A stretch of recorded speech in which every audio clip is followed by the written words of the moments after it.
आज हम इस वीडियो के माध्यम से आप लोगों को मालूम की कहानी के अगले भाग के बारे में बताने जा रहे हैं। तो इसमें जैसे कल जो है हमने आपको पिछले वीडियो में यहाँ पे भूमि पे किस प्रकार से कृषि की जाती है उसके बारे में बताए थे। अब जो है इसमें और आगे के बारे में बता रहे हैं कि फसल प्रणाली क्या है कि एक वर्ष में भूमि पर एक से अधिक फसल पैदा करने को बहुविध फसल प्रणाली कहा जाता है। इसे मल्टीपल क्रॉपिंग सिस्टम कहते हैं और यह भूमि में किसी एक टुकड़े में उपज बढ़ाने की सबसे सामान्य प्रणाली है। भारत के सभी किसान कम से कम दो मुख्य फसल पैदा करते हैं। जैसे हमारे यहाँ देश में 3 कृषि ऋतुएं आती हैं, खरीफ की है, रबी की है और जायद की। तो पालन पूर्ण जैसे हम लोगों के यहाँ भी मोस्टली जो है हम लोग क्या करते हैं कि दो कृषि ऋतुओं में अपने खेतों में खेती करते हैं, खरीफ के ऋतु में और रबी के ऋतु में। जायद के ऋतु में पूरे खेतों में खेती नहीं करते हैं। उसी प्रकार से पालन गांव के लोग भी अपने भूमि में जो है दो मुख्य फसलों को पैदा करते हैं। इन उसके पौधों फसलों को चारे के रूप में प्रयोग करते हैं। इसके बाद अक्टूबर और दिसंबर में आलू की खेती करते हैं और इसकी फसल लगभग 2 माह में तैयार हो जाती है। सर्दी के मौसम में पालनपुर के लोग मुख्यतः गेहूँ और खेसारी की खेती करते हैं और रबी की फसलें करते हैं। नवंबर दिसंबर में हो जाता है और 3-4 बार सिंचाई करने के उपरांत मार्च अप्रैल में काट किया जाता है।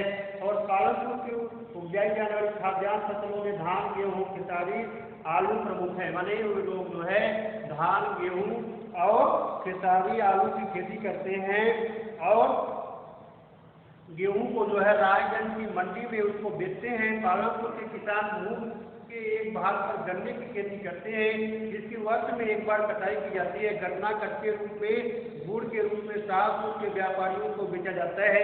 बहुविध फसल प्रणाली के सफल होने के कारण क्या है, कुछ वर्षों से पालनपुर में प्राय सभी किसान कम से कम 2 और कुछ 3 फसलों का उत्पादन करते हैं। इसके लिए 2 या 3 फसलों का उत्पादन इसलिए संभव है क्योंकि गांव में सिंचाई की उचित सुविधाएं उपलब्ध है। प्रारंभ में पालनपुर के किसानों के द्वारा पारंपरिक माध्यमों कुओं से राहत द्वारा पानी निकालकर सिंचाई की जाती थी, परंतु कुओं से अधिक भूमि सिंचाई असंभव थी। और अब 1962 से 64 में पालनपुर में एक नलकूप का निर्माण कराया गया जो बिजली से चलता है और बिजली की पूर्ति होने के कारण यहाँ के किसानों द्वारा बिजली के चलने वाले नलकूपों द्वारा सिंचाई की जाने लगी और इससे जो है तेजी से उत्पादन में वृद्धि हुई। सिंचाई व्यवस्था क्या है, यहाँ पे सभी गांवों में एक ही उच्च स्तर की सिंचाई व्यवस्था नहीं है। नदी मैदानों के अतिरिक्त हमारे देश के सभी क्षेत्रों में अच्छी सिंचाई होती है। इसके लिए पठारी क्षेत्रों में दक्षिण भारत की सिंचाई कम होती है। देश के में आज भी कुल कृषि का 40% भाग ही सिंचित है और शेष भाग जो है वह वर्षा पर निर्भर करता है। माने हमारे देश में भी आज भी सिंचित क्षेत्रों की कमी है और केवल कुछ क्षेत्र ऐसे हैं जहाँ पे केवल जो है वह मानसून सीजन में ही खेती की जाती है और शेष शुष्क मौसम में वहाँ के खेत जो है वह खाली रहते हैं। तो अब सिंचाई की सुविधाओं में आते हैं, कुओं के द्वारा सिंचाई है, तालाबों द्वारा सिंचाई है, नहरों द्वारा सिंचाई है। तो इन सब का जो है धीरे धीरे डेवलप किया गया। अब कृषि की जो नई तकनीकी है, गहन कृषि के अंतर्गत कृषि उत्पादन को बढ़ाने के लिए बहुफसल कृषि तथा कृषि की नवीन और आधुनिक पद्धति का प्रयोग किया गया जिससे कृषि के उपज में पर्याप्त वृद्धि लाई गई। यहाँ पे उपज के अनुसार एक दिए हुए भूखंड में विशेष मौसम से प्राप्त होने वाली कुल उपज से है। हमारे देश में यह पद्धति वर्ष 1966-67 में अपनाई गई जिसे अधिक उपज देने वाला कार्यक्रम हाई ब्रीडिंग वैरायटी प्रोग्राम है, जिसको जो है हाइब्रिड की संज्ञा दी जाती है। माने हाई ब्रीडिंग वैरायटी प्रोग्राम खेती में पारंपरिक बीजों का उपयोग अधिक उपज देने वाला कार्यक्रम 1960 के दशक के मध्य तक होता था जिसकी उपज अपेक्षाकृत कम थी। परंपरागत बीजों ट्रेडिशनल सीड को कम सिंचाई की आवश्यकता होती थी। इस समय पर किसान रासायनिक खाद एवं उर्वरकों का भी प्रयोग कम करते थे। अच्छी फसल उपज वाले बीजों का प्रयोग, देखिए उसमें हरित क्रांति जैसे 1900 जब ग्रीन रेवोल्यूशन लाया गया हरित क्रांति है, जैसे वो बता दें कि जब 1965 का युद्ध हुआ था भारत और पाकिस्तान के बीच, तो उसमें अमेरिका से हमारे देश में खाद्यान्न आते थे, तो अमेरिका ने खाद्यान्न को बंद कर दिया। उसने धमकी दिया कि हम खाद्यान्न अगर आप युद्ध नहीं बंद करोगे खाद्यान्न बंद कर देंगे। तो शास्त्री जी, लाल बहादुर शास्त्री जी उस समय देश के प्रधानमंत्री थे, तो उन्होंने जो है युद्ध विराम कर लिया और उन्होंने नारा दिया जय किसान जय जवान और जय किसान का। तो बाद में जो है इंदिरा गांधी जब प्रधानमंत्री बनी, तो उन्होंने देश को खाद्यान्नों में आत्मनिर्भर बनाने के लिए उन्होंने एक सिस्टम को लॉन्च किया जिसको ग्रीन रेवोल्यूशन कहते हैं, हरित क्रांति। और हरित क्रांति के द्वारा जो है वह गेहूं माने खाद्यान्न फसलों के उत्पादन को बढ़ाने के लिए जो है अच्छे किस्म के बीजों को तैयार किया जाने लगा। ट्रैक्टर का प्रयोग हुआ, माने कृषि में यंत्रीकरण को लाया गया और यंत्रीकरण के कारण जो है माने कीटनाशक दवाओं की रासायनिक उर्वरकों, सिंचाई के साधन या अन्य प्रकार के जो मशीनीकरण है उनके प्रयोग से जो है तेजी से उत्पादन में वृद्धि हुई। और जब उत्पादन में वृद्धि हुई तो हम जो है तेजी से आत्मनिर्भर बन गए। और हरित क्रांति के बाद हमारे अर्थव्यवस्था में इसका क्या महत्व है, कृषि आधारित उद्योग किस तरह से बढ़ने लगे। जैसे बहुत से उद्योग क्या होते हैं जो कृषि के आधारित होते हैं और कुछ उद्योग ऐसे होते हैं जो कृषि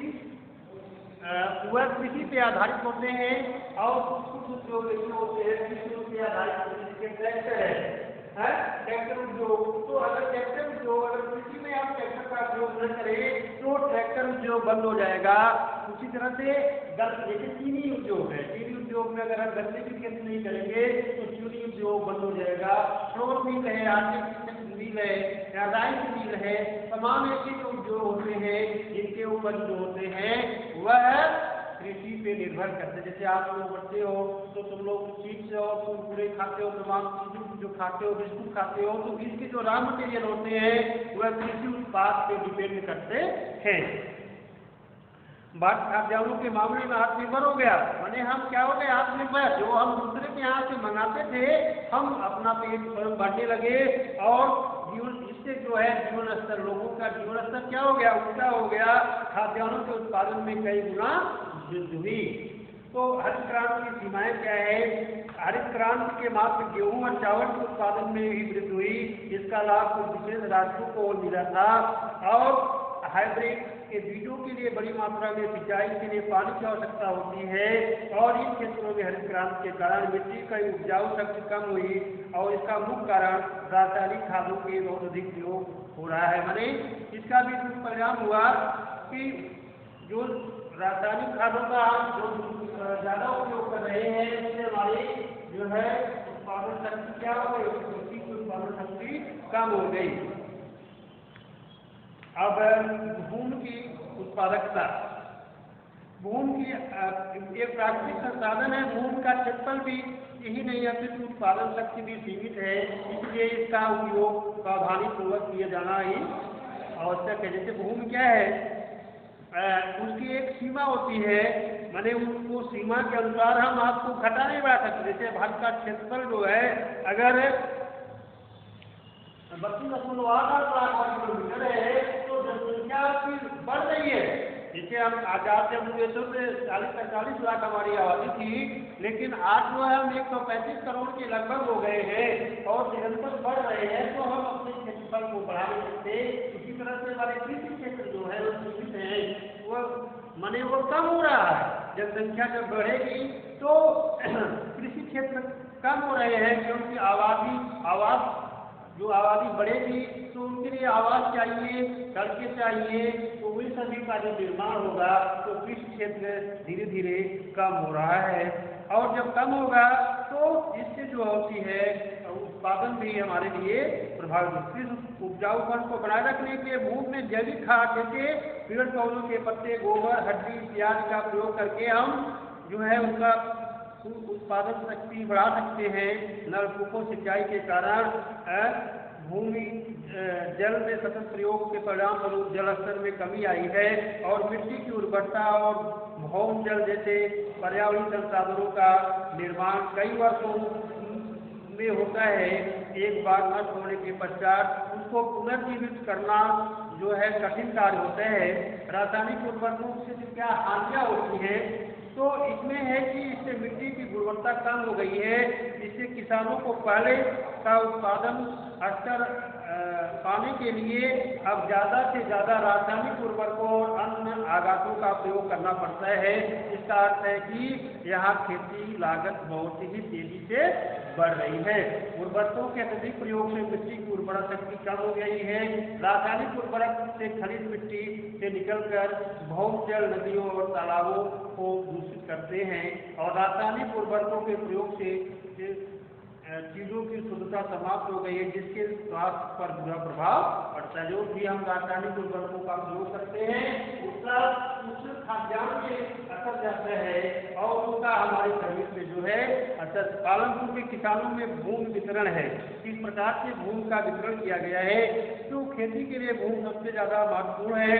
दुर्भाग्यवश भारत में खेती में काम करने में लगे समस्त लोगों के पास खेती के लिए पर्याप्त भूमि का अभाव है। पालनपुर गांव में 450 परिवारों में से लगभग 150 परिवार था, 1/3 के पास खेत के लिए भूमि नहीं है और जिनमें अधिकांश संख्या सूचित जाति एवं निर्धनों की है।